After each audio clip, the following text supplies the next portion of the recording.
চীনের রাস্তায় রাস্তায় ঠিক এভাবে মজাদার সব মশলা মিশিয়ে তৈরি করা হয় নুড়ি পাথর ভাজা। হাতের তালুর সমান এক বক্স পাথর ভাজা বিক্রি করা হয় $2.30 মার্কিন। বাংলাদেশি মুদ্রায় যা প্রায় 250 থেকে 300 টাকা। এই পাথর ভাজা দেশটির অন্যতম ঐতিহ্যবাহী খাবার। কি ভাবছেন, এই পাথর কি চিবিয়ে খাওয়া যাবে? না, এই পাথরের খাওয়ার প্রক্রিয়া জানান দেয় পাথরটির নাম।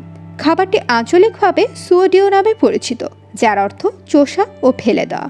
অর্থাৎ এই পাথর ভাজা খাবারে মশলাদার স্বাদ উপভোগ করে ফেলে দেওয়া হয় পাথরগুলো। ব্যতিক্রমী এই খাবারটি চীনের হুবেই প্রদেশের ঐতিহ্যবাহী একটি খাবার।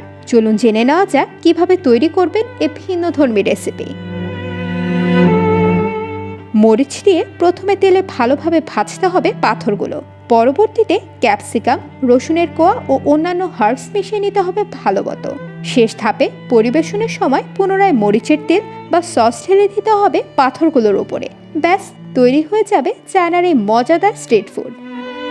বর্তমানে শুধু স্ট্রিট ফুড হিসেবেই নয়, চীনের নানান রেস্টুরেন্টও তৈরি হচ্ছে এটি। তবে ব্যতিক্রমী এই খাবারের ইতিহাস কিছুটা ভিন্ন। শত শত বছর আগে দেশটির হুবেই প্রদেশের তুজিয়া সম্প্রদায়ের মাঝিদের মাঝে মূলত প্রচলিত ছিল এই খাবারে। সে সময় দীর্ঘ যাত্রাপথে খাবারের সংকট হলে নদী থেকে পাথর কুলিয়ে মশলা মিশিয়ে তৈরি করা হতো নামে মাত্র খাবার। খাবারের মশলাগুলো চুষে খেয়ে ফেলে দেওয়া হতো পাথরগুলো। সময়ের পরিবর্তনে চীনে অনেকটাই হারিয়ে গেছে খাবারটির রীতি।